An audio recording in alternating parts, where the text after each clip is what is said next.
call to order the March 13th, 2025 meeting of the South Carolina Public Charter School District. And we will begin the board meeting, and I asked Kip Miller to lead us in our invocation. Okay, let's pray.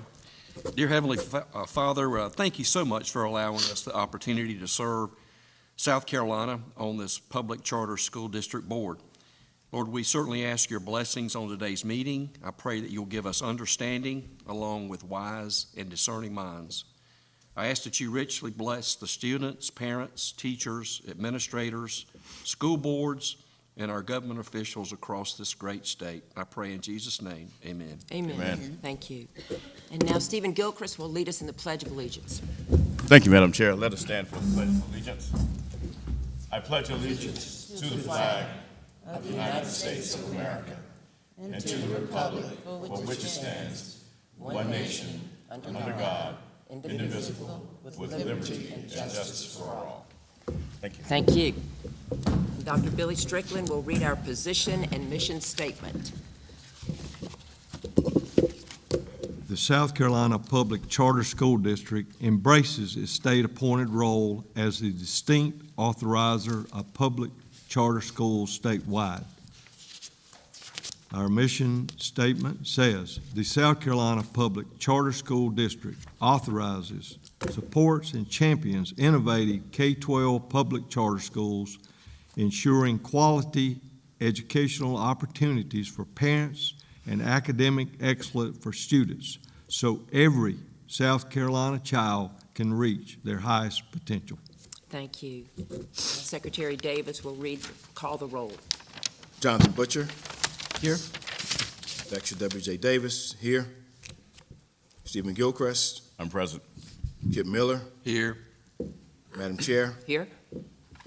Dr. Teresa Pope. Here. Dr. Billy Strickland. Here.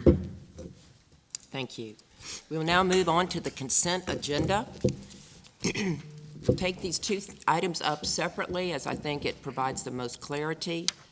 We need a motion for the approval of the agenda for today's meeting, March 13th, 2025. So moved. Thank you. Do we have a second? Second. Thank you. We have a motion and a second. Are there any questions, considerations? Hearing none, we will put this motion to a vote. All in favor of approval of the agenda for today's meeting, please indicate by saying aye. Aye. Any opposed? Nay. The ayes strongly have it. Next, we move to item B, approval of the minutes for the February 13th, 2025 meeting. We need a motion and a second to approve the minutes of the February 13th, 2025. I move that we accept the minutes for February 13th. Second, Madam Chair. Thank you. Motion and second. We're ready to put the motion to a vote. All in favor, please indicate by saying aye. Aye. The ayes have it. Are there any public comment requests?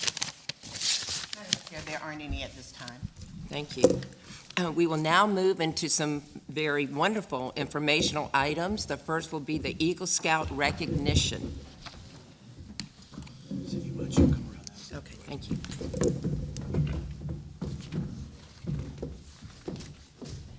Madam Chair.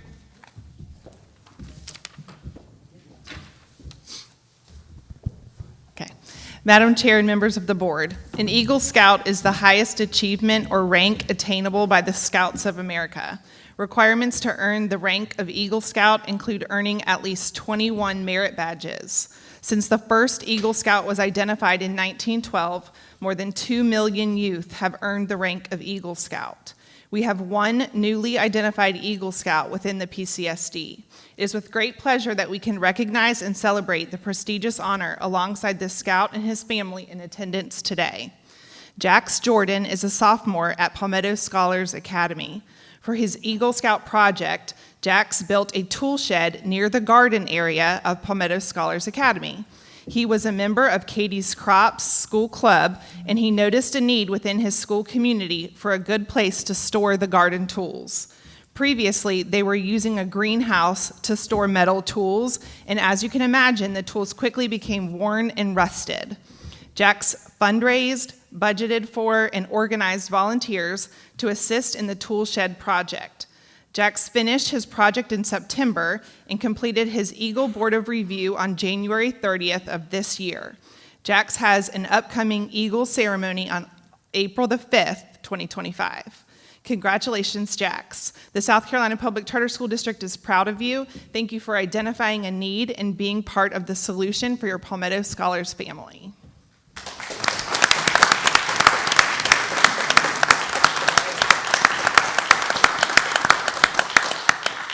All right, we're gonna give Jackson a pen, and we'll let you make a Okay. few remarks while I put the pen on.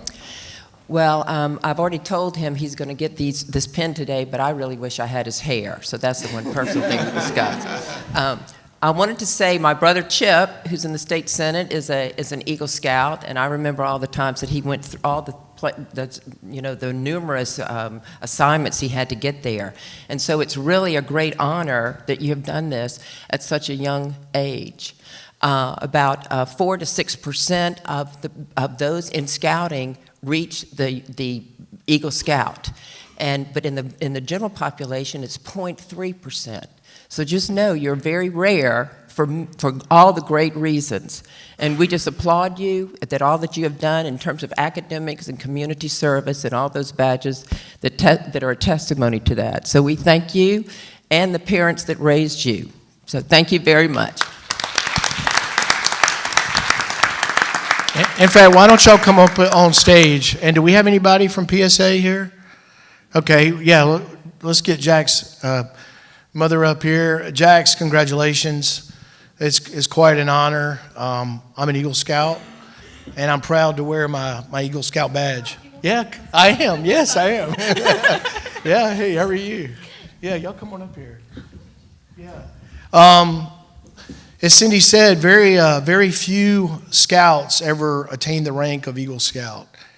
And I've said this before when we've had other scouts here, but I don't think you truly ever really appreciate what being an Eagle Scout means until you're much older. And but today I really, appreciate the experiences that I had. And I always like to say that Eagle Scouts are really twice the citizen. For scouting is all about citizenship.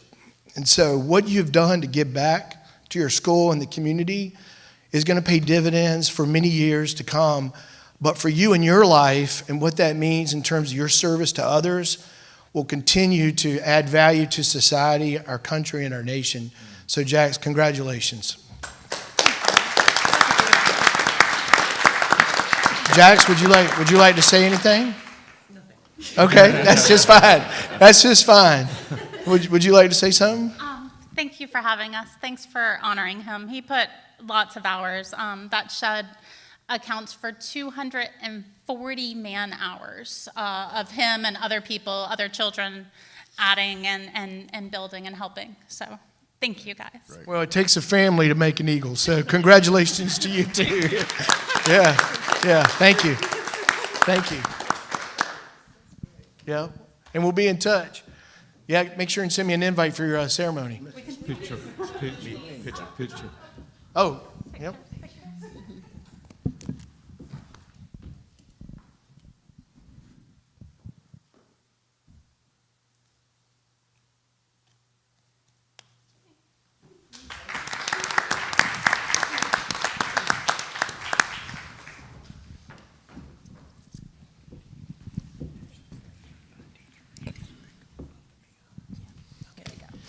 Now- All right.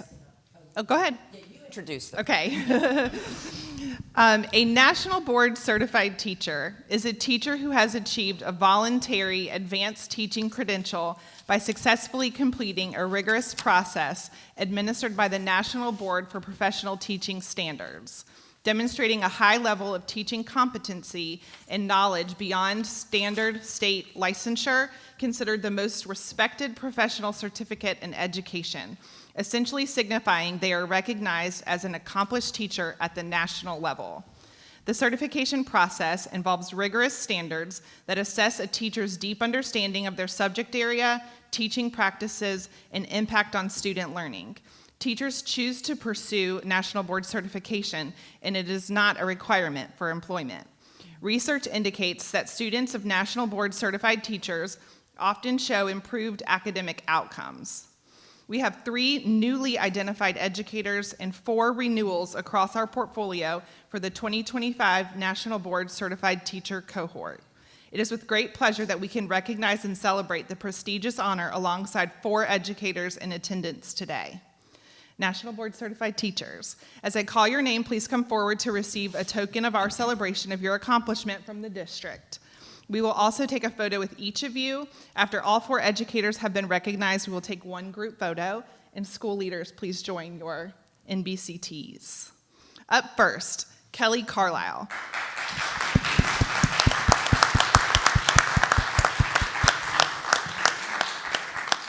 Kelly is an educator at Liberty STEAM Charter School.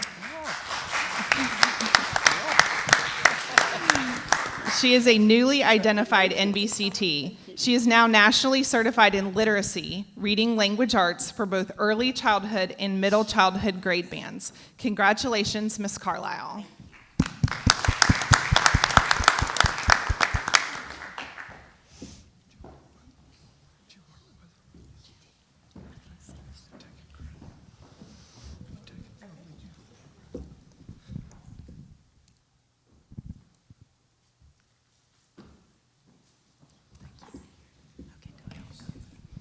Up next is Kendall Jones.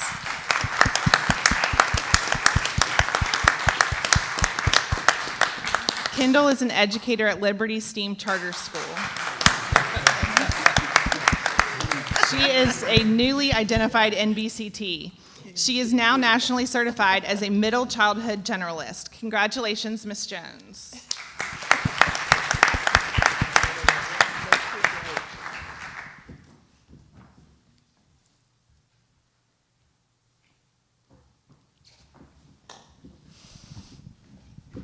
Michelle McDonald.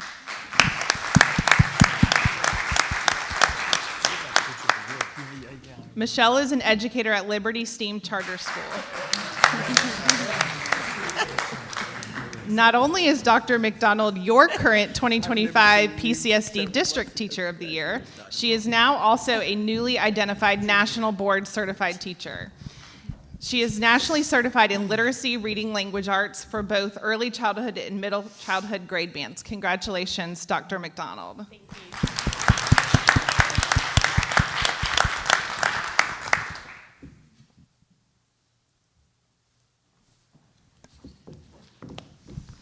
Donna Leopard. Donna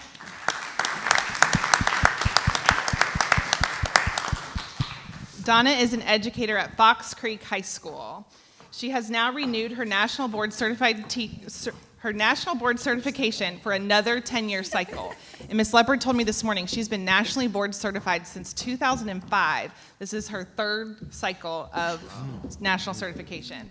She is again nationally certified in English language arts for adolescents and young adulthood. Congratulations to Ms. Leopard.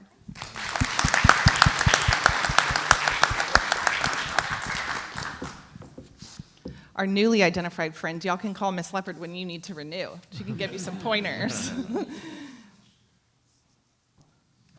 Unable to join us today is Miss Hatcher from SC Whitmore School, Tiffany Peters from Greenville Tech Charter High, and Heather Skinner from Low Country Montessori. These 3 educators are all renewed NBCTs for another 10 years. Congratulations, educators. We are proud of you.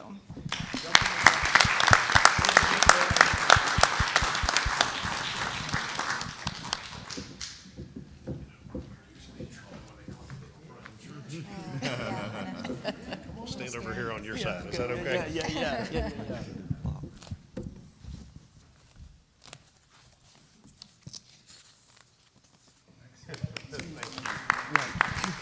I think this might be appropriate that you are really the Eagle Scouts of teaching. Is that a way we can say this? And you've dedicated your life to making the next generation better. And not only what you're saying, but your being is a role model for all of these students. Just the hundreds, probably thousands of students that you've impacted their lives. We all can hearken back to those teachers that really impacted us with character, with education, with drive, all these kind of things. And so thank you for being the molders and the sculptors of our next generation. So thank you.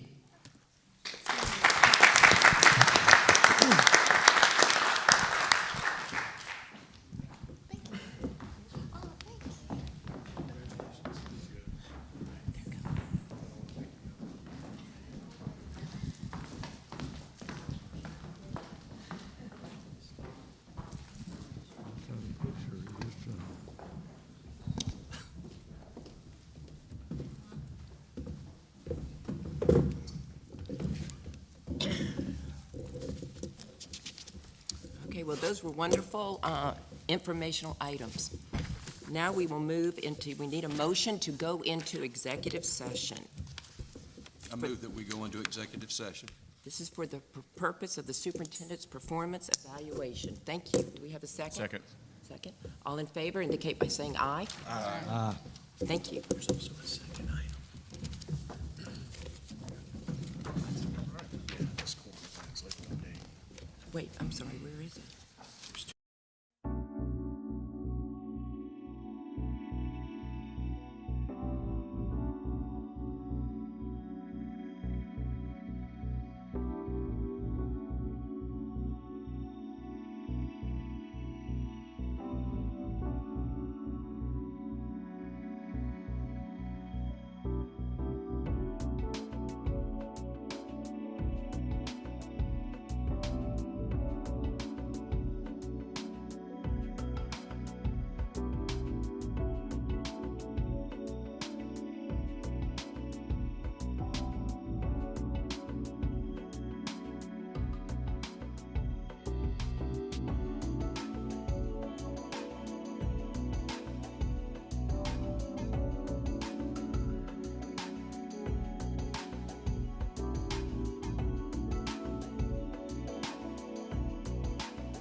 We have, let me give everybody a chance to sit down.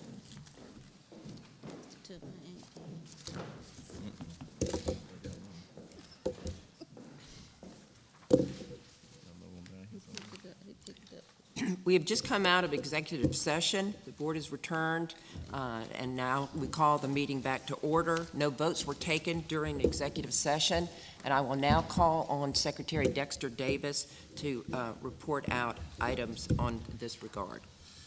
I will now make a motion to approve the evaluation. Second. All in favor? Aye. Any opposed? Ayes, you would pronounce the ayes have it. Next, now make a motion to amend the salary of Mr. Superintendent. Second. All in favor? Aye.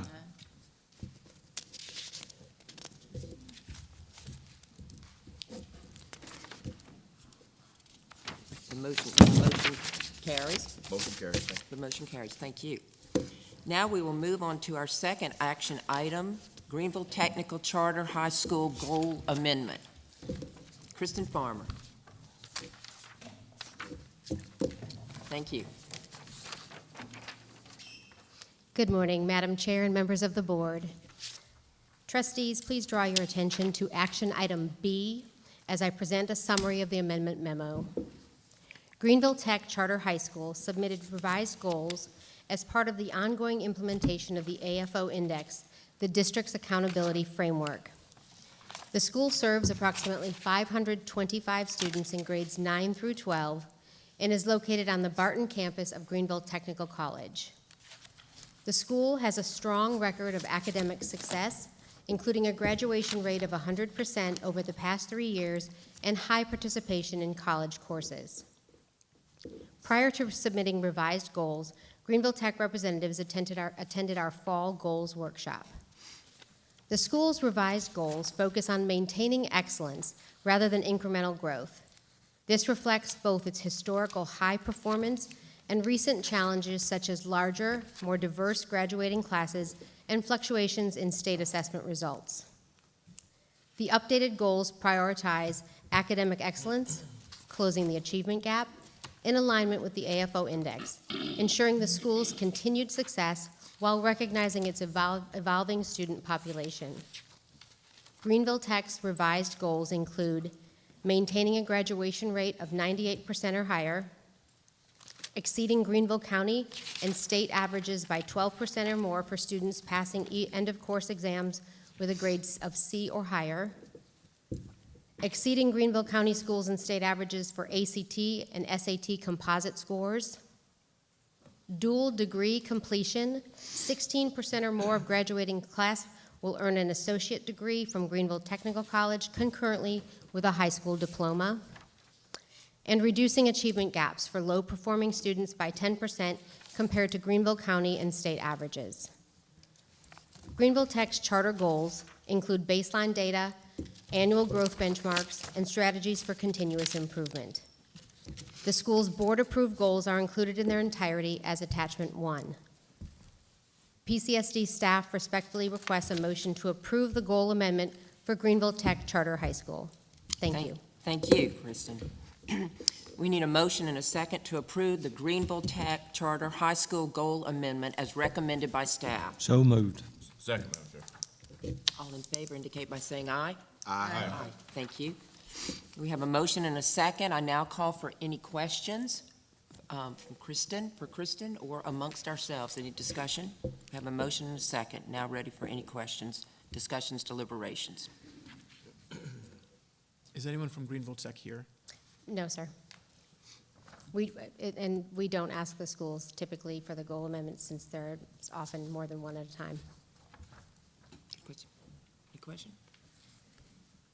I have one question.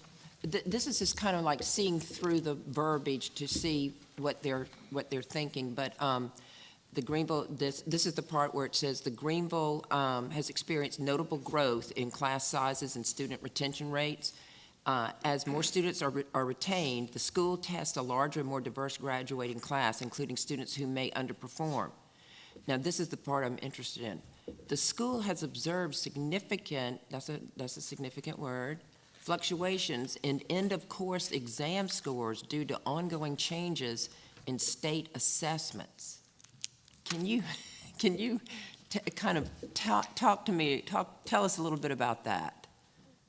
I'm going to have John talk about the state assessments. Okay?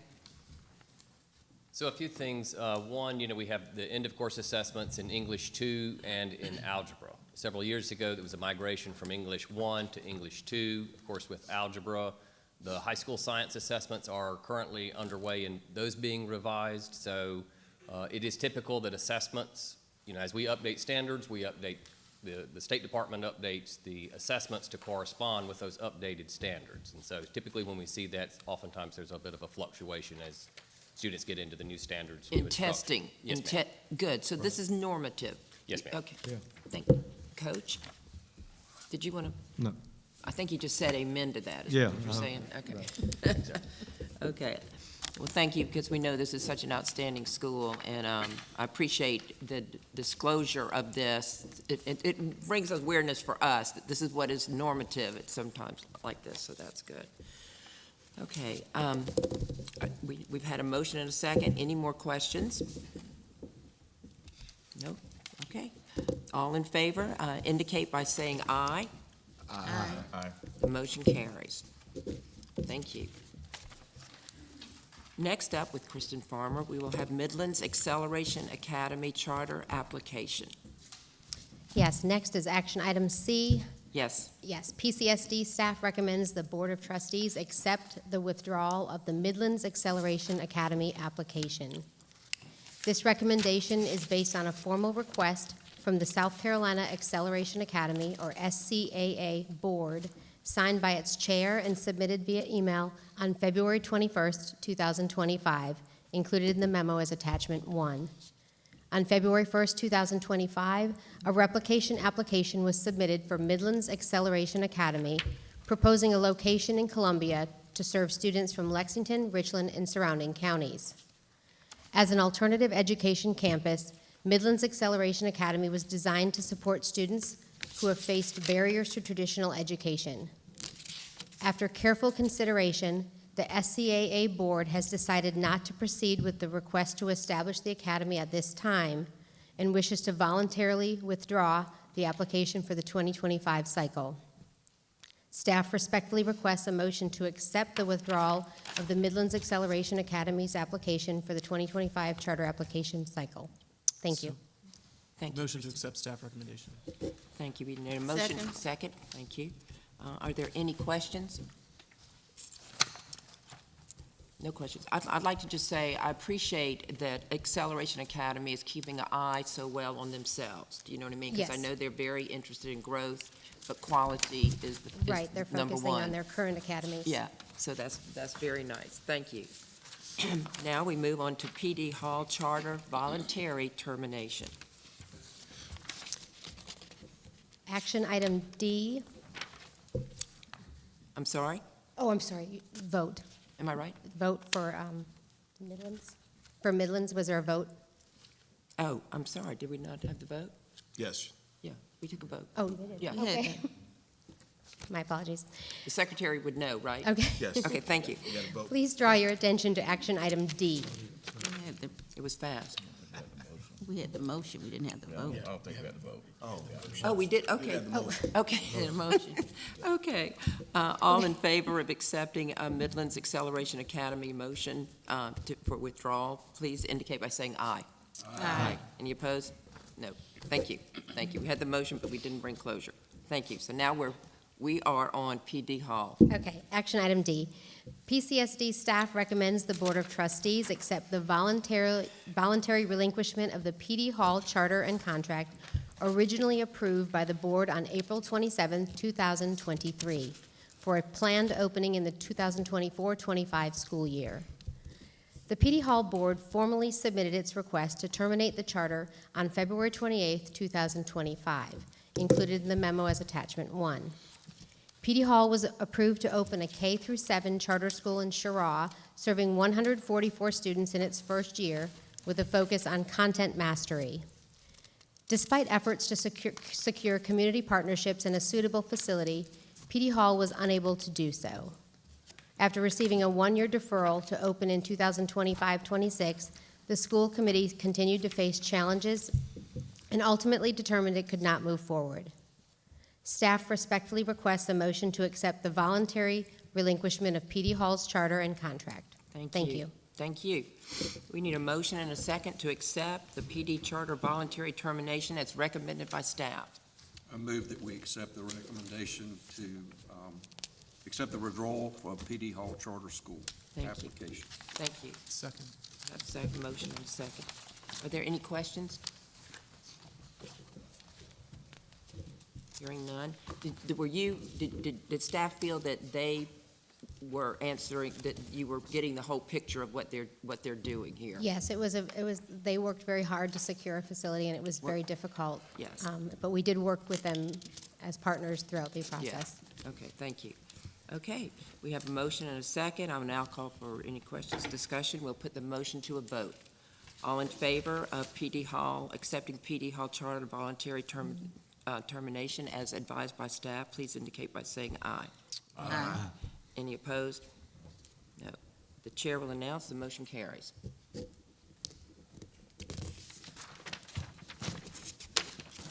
Okay. Now we move into item E, Watson Middle School Charter Application.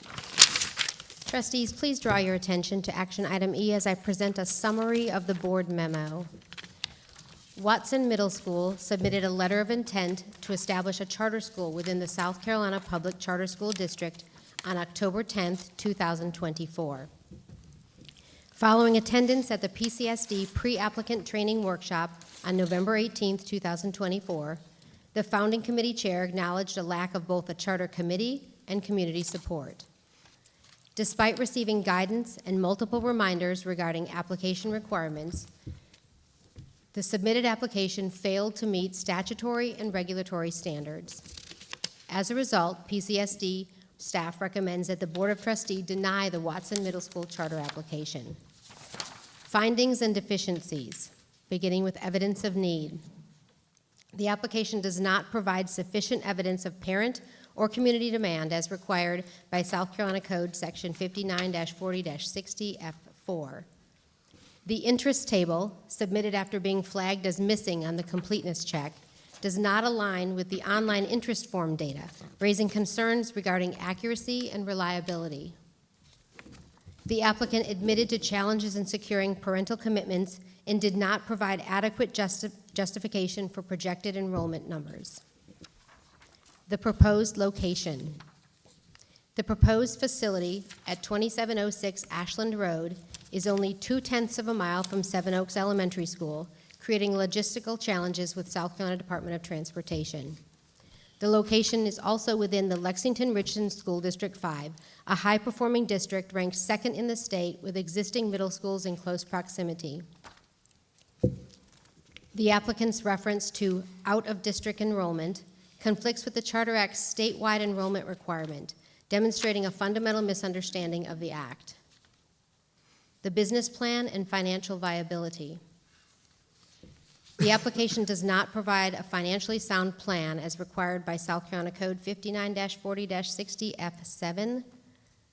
Budget inconsistencies include unaccounted for employer retirement contributions, leading to an estimated $4.4 million shortfall over 10 years. As a result, Watson Middle School is projected to operate at a budget deficit in 8 out of its 10 years. An excessive administrative structure with plans for 2 principals and 6 vice principals by year 8. Insufficient STEM staffing despite the school's stated science, technology, engineering, and math focus. The proposed facility is owned by the Planning Committee Chair, presenting a conflict of interest. The lease agreement projects $4.2 million in payments to the Chair over 10 years, raising concerns regarding fiduciary duty and financial oversight. Based on the totality of the evidence, Watson Middle School has failed to demonstrate the capacity to establish a viable charter school that meets the requirements of the South Carolina Charter Schools Act. The deficiencies in evidence of need, location feasibility, and financial viability warrant denial of this application. PCSD staff recommends that the Board of Trustees deny the charter application for Watson Middle School. Thank you. Thank you. We need a motion and a second to deny Watson Middle School's application for the 2025 application cycle as recommended by staff. I move that we deny Watson Middle School's application for the 2025 application year. Second, Madam Chair. Thank you. We have a motion and a second. Any questions? Thank you for your thoroughness on this. We will now put the motion to a vote. All in favor of denying the Watson Middle School's application for the 2025 application, please indicate by saying yes. Yes. Any opposed? No. The motion carries. Thank you. Thank you.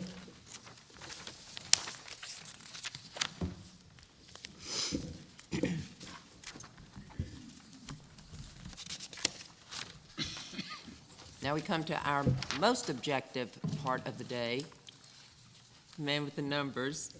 We look forward to hearing the January 2025 finance report from Nick Michael. I don't know what that was, it fell, but I don't need it, whatever it was. Thanks, thank you. Oh, yeah, thanks. I need to look at this a little sometime myself. Okay. Okay. Thank you. Nick, it's yours. Thank you. Good morning, Madam Chair and board members. At the end of January, we expect 41.67% of our general fund approved budget to remain. We are currently at 42.71%. My report will show the district is operating at a net gain for the month, increasing our fund balance for the year. If you flip over to page 2, this is the district-wide income statement, which includes general fund state-aided classrooms revenue transferred to our schools. And as you know, state-aided classrooms is the majority of state revenue that our schools receive. Through January 31st, the district received over $117.8 million in revenue, with total expenditures of over $117.7 million, which equals a net gain of $90,169.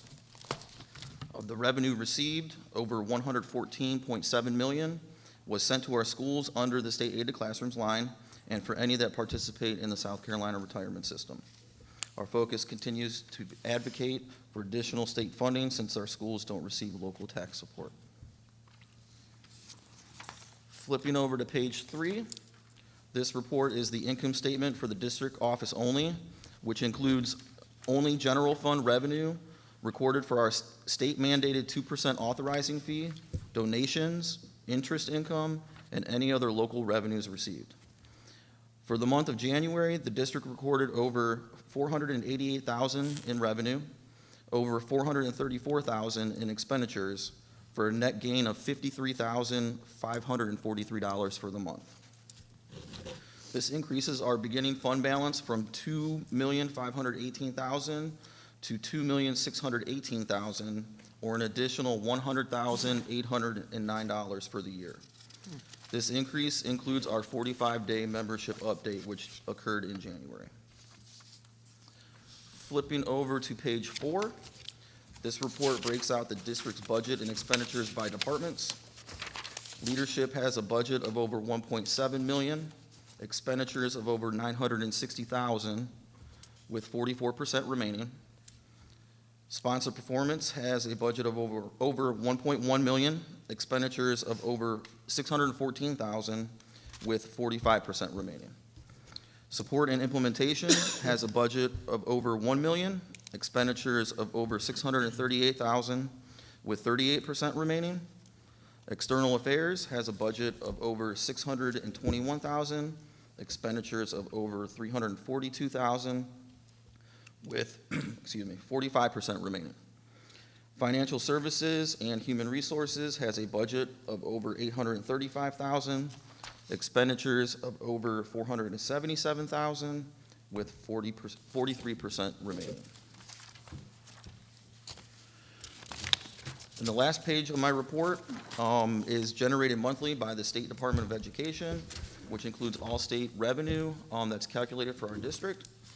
Of the $250.2 million of our current state revenue allocation, $243.7 million is under the state aid to classrooms line, which is approximately 97.44% of our revenue.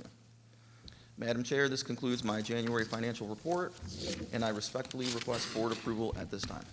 Thank you.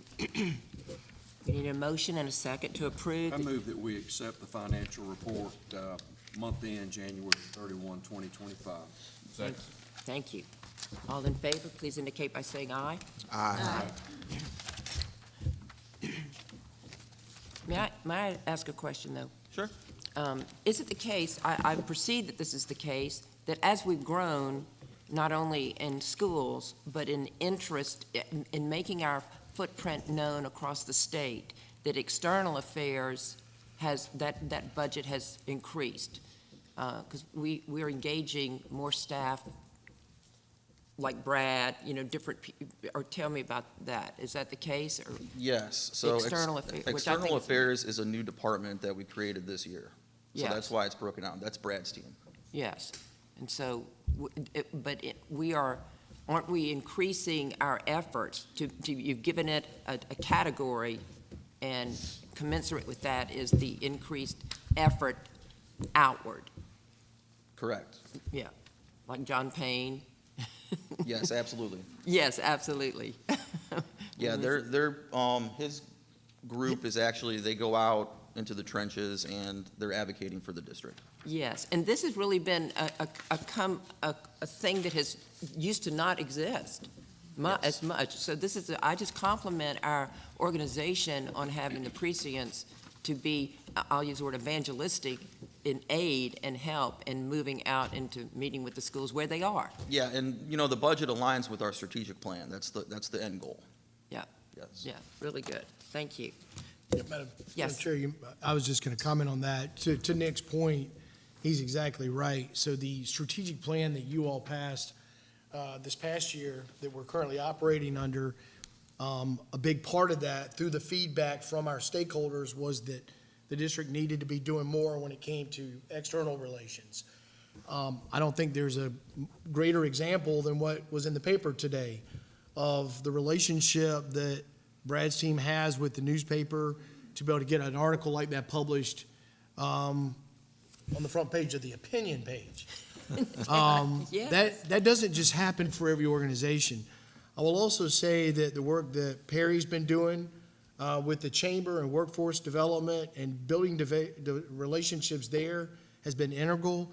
And then what John Payne's been doing with board chairs at the school level has been a much-needed effort, because that's where a lot of the problems start. And so we now have a team that is reaching out to all these stakeholders. Additionally, it's also given us more strength at the State House because, like last week, in the last couple of weeks, the military preference bill, which, Liberty's been supporting, it's been Perry and Brad and all that have been tracking that through the General Assembly and have been helping shepherd that bill along. So, but to be transparent, we wanted to break that group out so that you all could see, the expense, but also that our stakeholders can see the investment that we're making when it comes to external affairs. And based on the feedback that I've personally received today from stakeholders at the school level and around the state from state leaders, they're very appreciative of that, and we're going to keep doing more of it. I have a question. Yes, ma'am. Now, Perry was already here, so who is Brad's team? Perry, We added Brad, Brad. and John. Okay, so you had Perry and you added Brad Yeah, we and had, John. and Destiny Grant used to be a part of that team, and she left to go run a new charter school down in Colleton County, I believe. We also have an external consultant. Yeah, we have someone that handles all our social media. Brooke lives over in Sumter, but she's not a full-time employee. So She's a consultant. So Brad was hired, and who does he supervise? He supervises Perry and John.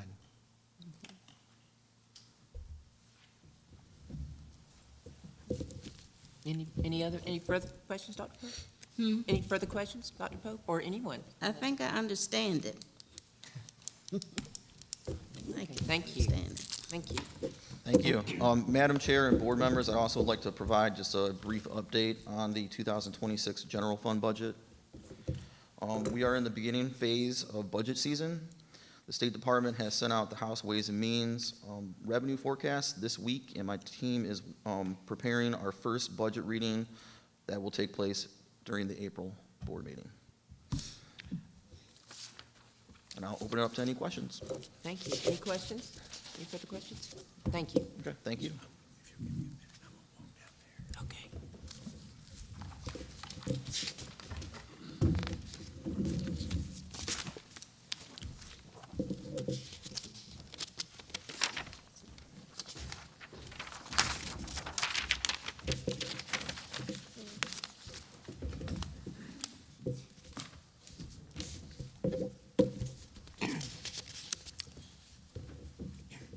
Okay.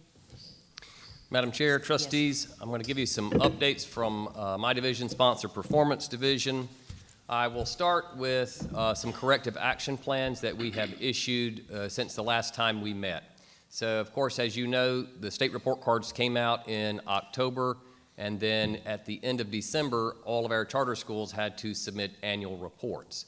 So we first began by looking at our schools in the portfolio that received unsatisfactory ratings and prioritized the review of those annual reports to determine whether or not these schools had met their charter goals. So as a result, we issued a corrective action plan for Green Low Country, Green Midlands, Polaris Tech, and Carolus Online Academy. Green Low Country, Green Midlands, the unsatisfactory rating was for their elementary bands, Polaris for the high school, and Carolus for the elementary and middle bands. Not only an unsatisfactory rating, but also they did not meet their charter goals. We looked at annual reports for our alternative education campuses that had an unsatisfactory rating. Again, they are prioritizing their charter goals because we know that the state accountability system does not really contemplate dropout recovery schools or other alternative education campuses. So we did send a corrective action plan to Lakes and Bridges as well as Low Country Acceleration Academy for not meeting any of their charter goals. As you know, Lakes and Bridges came last month and updated their charter goals to be more realistic and smarter goals, and so we anticipate that going forward. And of course, Low Country Acceleration Academy has updated and is continuing to look at their information as well. Lastly, we sent notices of concerns related to report cards and charter goals. We sent one to Felton Lab. As you know, Felton Lab received an unsatisfactory rating for the elementary band, but as was presented in January at their renewal, they have a comprehensive plan to get that turned around. And lastly, we issued a notice of concern to Carolina Shores Acceleration Academy, which met some but not all of its charter goals. As a result, those got letters of concern. In terms of some things that my teams have been working on, of course, this is authorization season, so we've been processing application reviews and capacity interviews, as well as updating departmental processes, managing our pre-opening conditions, and continuing to serve as a liaison between our Year Zero schools and the Office of School Facilities. On the data and accountability side, we've been working to complete the Civil Rights Data Collection, the CRDC, which is a federally required report. Unlike usual, where this report is captured every other year, this year the U.S. Department of Education is collecting it back-to-back years, so that presents a little challenge to us. But as a result, the reporting period has been extended to April 7th to all states and all districts. The school climate surveys are open. These are surveys that are administered to parents, students, and teachers, and the teacher and student survey results are used in determining as points in the school's report card. So we've been making sure we get notices out to schools and providing them with information about completers so that they can ensure they're capturing as many points as possible. And that survey will close on April 11th. And lastly, we've been conducting in-depth reviews of our annual reports as well as our data collection for the AFO index, which is scheduled for release in June. The last thing I have to mention is just a non-material change for Liberty STEAM Charter School. Liberty updated their enrollment policies, or revised and updated their enrollment policies, and this constituted a non-material change, and so we just wanted to make sure that we mentioned that to you as well. And Madam Chair, that concludes my sponsor performance updates. Thank you, John. Thank you. Now we will hear from Emily Baker, Support and Implementation.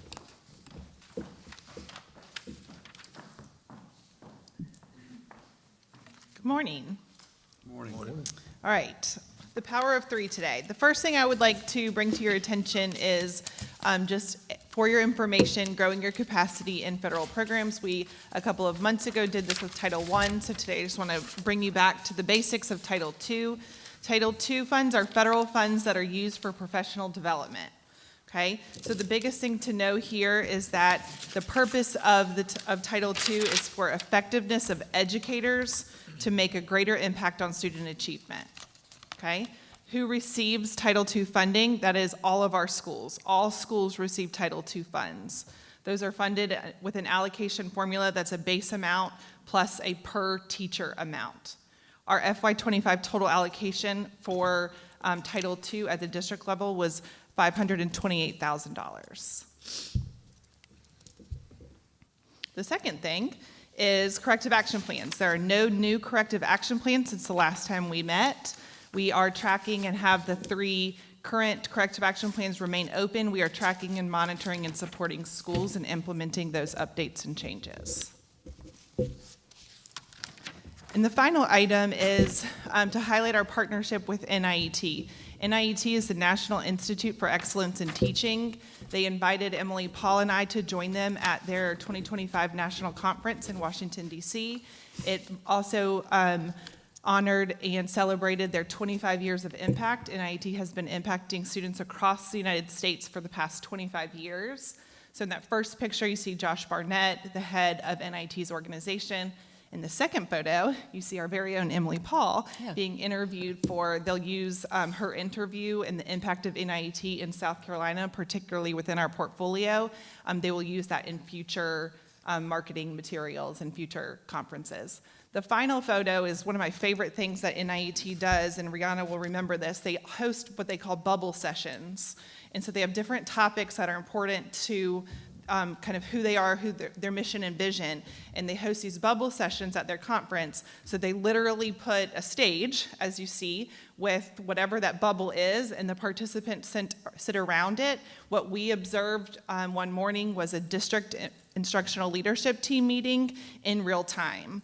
So the district essentially holds their meeting and everybody just sits around the outside and watches it happen in real time, and there's kind of like some pop-in, pop-out moments there. So we appreciate and thank NIET for inviting us there. It was good to build our relationship with their team. They have coaches in our schools right now at Riverwalk and Belton, and so it was good to just kind of build that relationship and learn alongside them. That's all I have for you today. Thank you, Emily. Madam Chair, can I ask a quick question? Yes.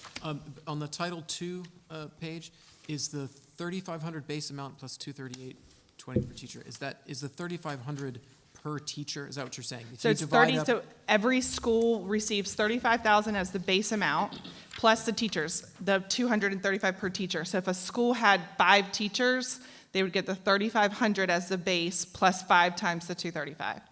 Okay, thanks. Thank you. Did I do that math right, Nick? Is that math right? Okay, external affairs, Brad Henry.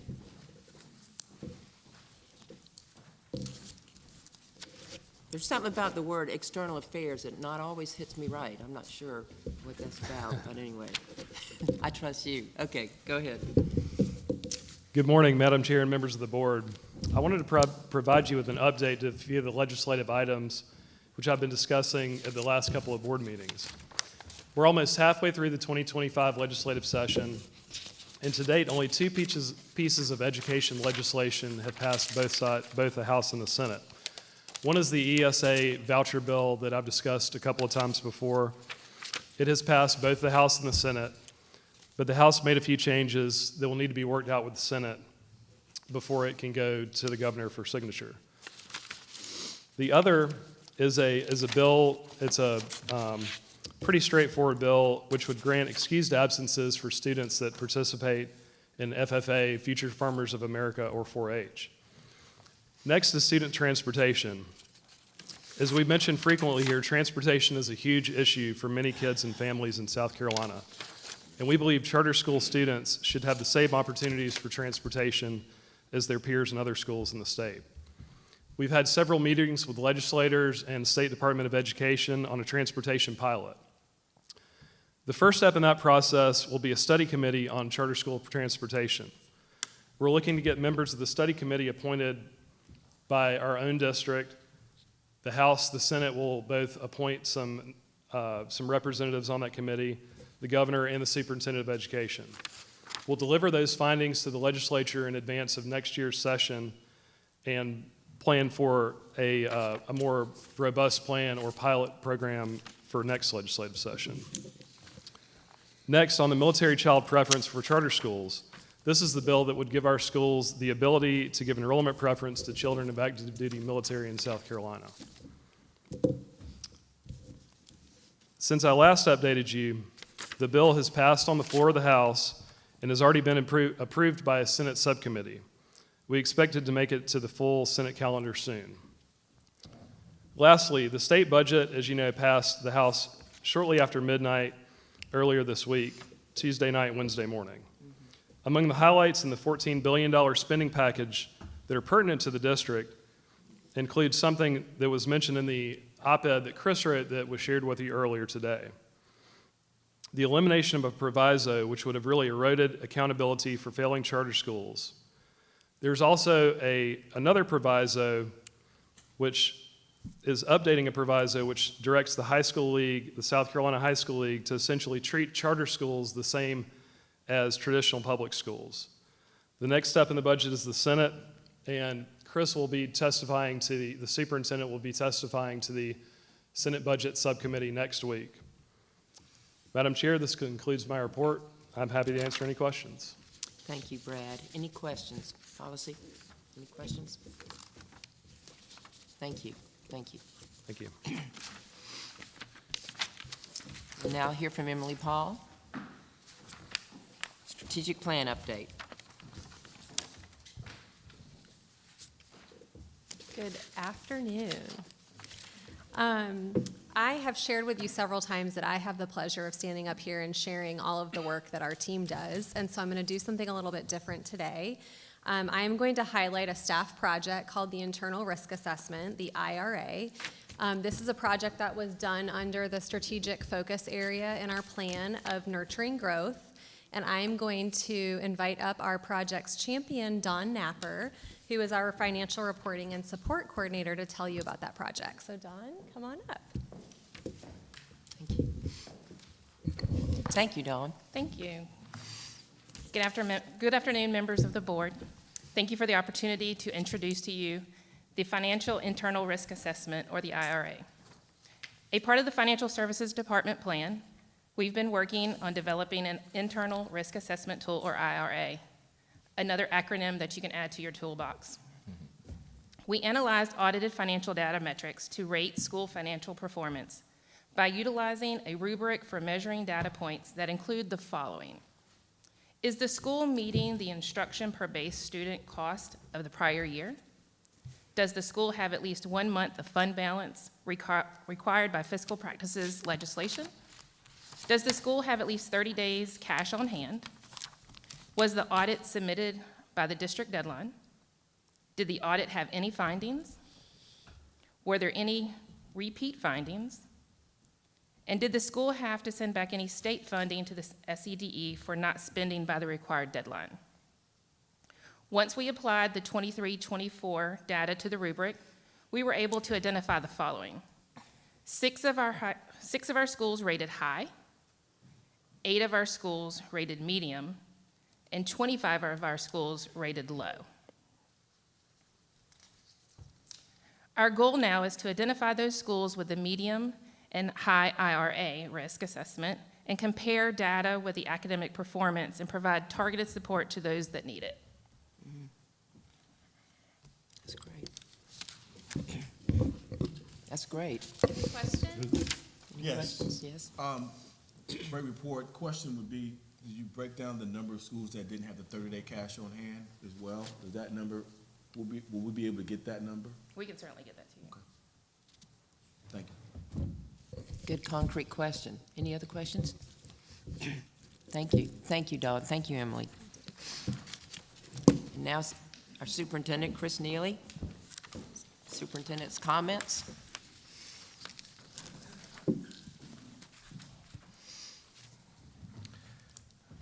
Good afternoon. Yeah. Dawn, great job.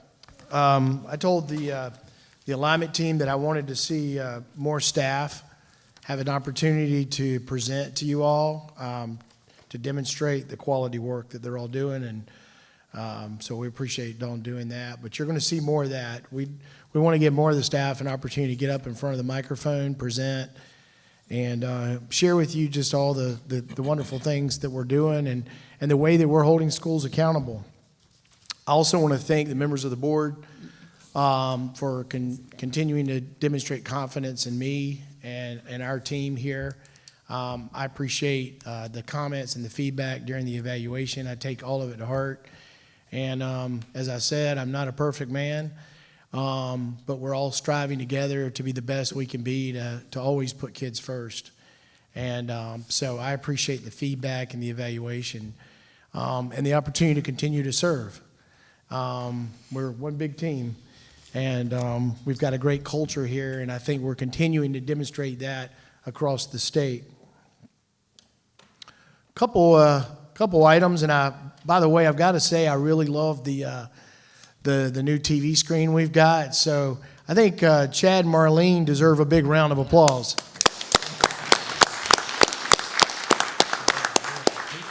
We recognize that you all were like ostriches up there. No, we don't need to see that picture. Trying to stretch your necks to see the screens and all that, and it really looks nice sitting up there, by the way. So we'll continue to do that. And just for your information, we are going to put signage on the front with our logo.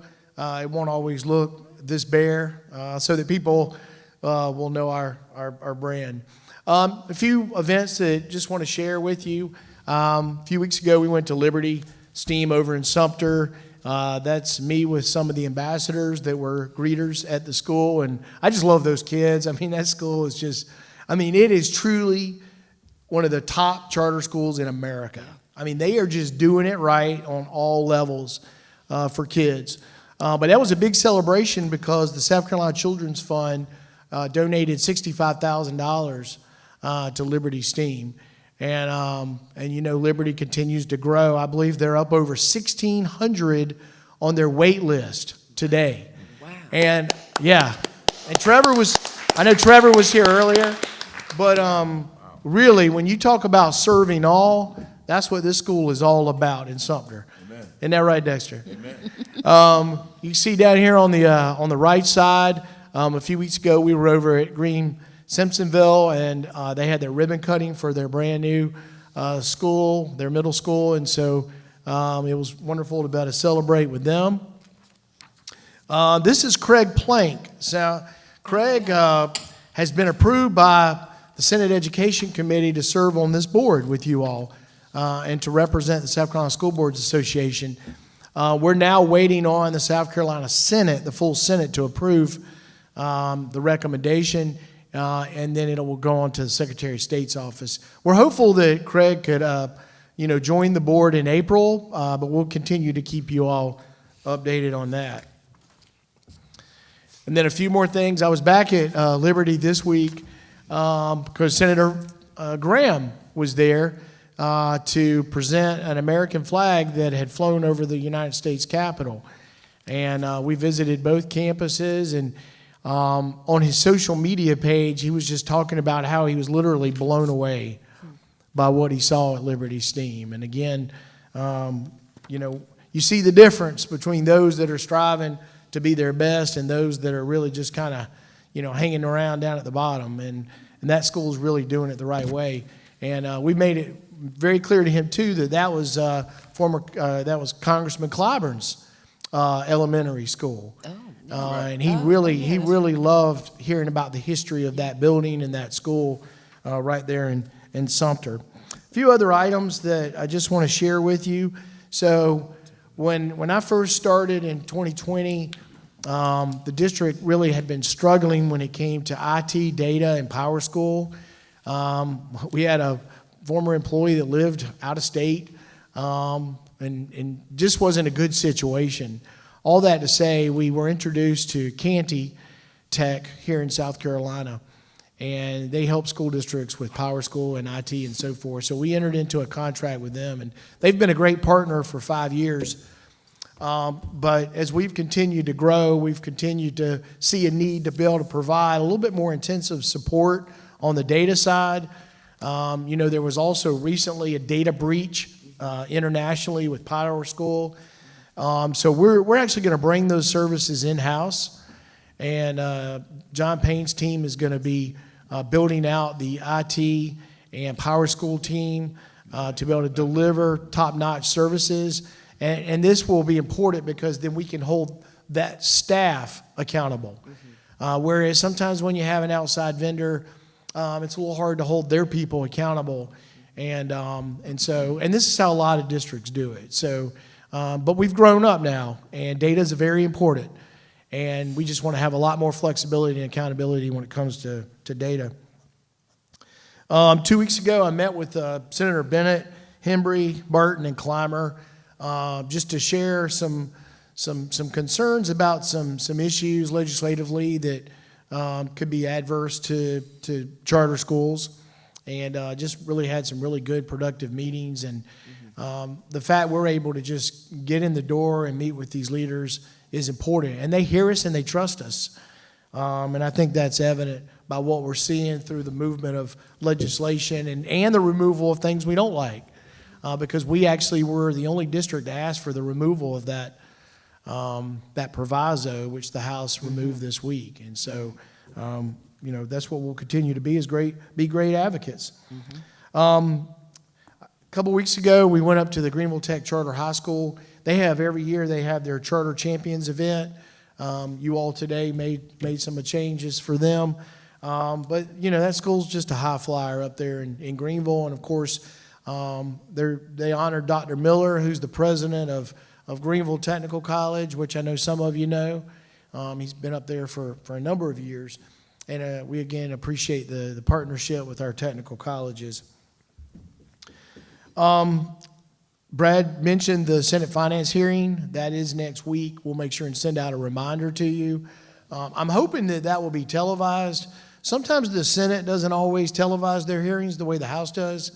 I wish they would televise all of them. I think transparency is important, just like we're televising this today. But we'll send you out the details on that. But it's our opportunity to really brag on the work that you and the staff and our schools are doing to put all kids first. And, of course, to advocate for our budget, which, based on early projections for next year, shows that we're going to continue to get a big bump, which means that we can put more money into growing our district to become more diverse, as we've seen the last 5 years. Finally, I'll just end on the note of accountability. I think we've said a lot about the op-ed that was in the paper today, but really what that speaks to is our culture and our value system.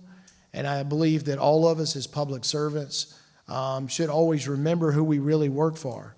You, the board, me, and the staff, and all our schools, we work for the taxpayers. We work for families and for children. And it's important that we be good stewards of public money, that we follow all federal and state laws, and that we hold schools accountable for doing the right thing. And if a school is poor performing and they're not demonstrating cooperation with us to grow and be better, then the law allows for us to close that school. And that's a hard thing. We've been through this a number of times, as you know. There's nothing fun about it because people get hurt. But it's also the risk that we're allowed to take, is to try new things, to be innovative, and sometimes a business or a school just doesn't work. But it's our job to support the school and to do everything we can to see it, be sustainable and to be able to fulfill its mission and its charter. But we're going to continue to stand on the side of accountability, transparency, integrity, and doing what's right for all kids. This time I'll end my brief and open the floor to any questions. Any questions, the superintendent? Hearing none, maybe we'll have some at lunch. Okay, yeah, we do have lunch today. Like how many brownies have you eaten? That's right. Now we, there's a copy of both articles. And now we'll have a special presentation, our Employee Core Value Award. And Madam Chair, I would ask you to join me on stage.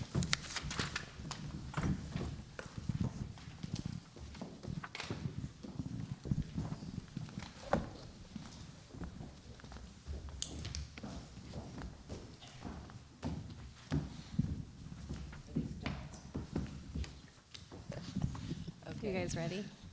Well, now, I'm not gonna, who's gonna let out the name? So Emily's Good, Emily's got it. They're ready. She's They gonna just open told the me. envelope. Okay, okay. With great honor, we proudly present Jackie Snell, Director of Human Resources, with the Core Value Award. Come on.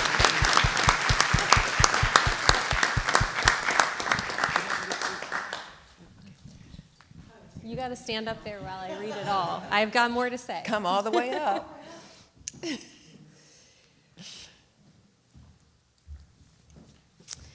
Congratulations. For her exceptional demonstration of focus, integrity, relationships, opportunity, and excellence. Jackie's peers nominated her, describing her as unwavering, warm, professional, caring, and respectful. Her work is often quiet and in the background, but she is a huge part of our team. Our new employees praise her for her welcoming onboarding, and our seasoned employees praise her for her help on all things HR. In addition to the support she provides our employees, she also has the huge responsibility of supporting our school's employees. Jackie is a wonderful teammate, and we're grateful to have her by our sides, championing our work and displaying our values.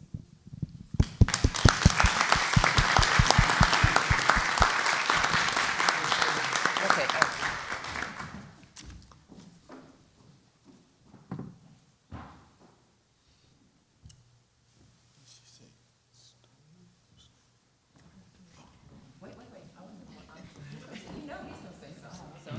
Yeah.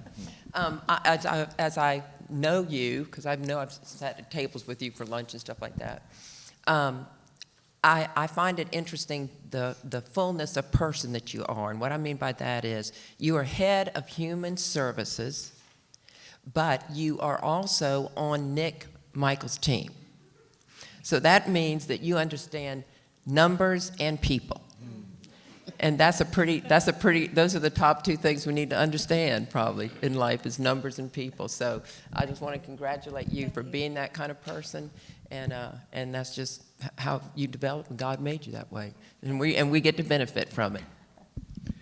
Jackie, I think I'm going to have to disagree with Emily's statement that you're quiet. You're not, yeah, you're not really quiet. I know that. No. Congratulations. It's well earned and deserved.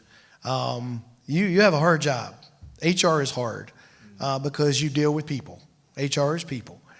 And you at times have to deal with some really difficult people situations.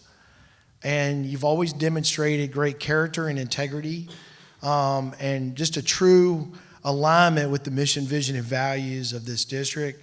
And I know in your heart you always put kids first. So thank you very much. Thank you. Appreciate it.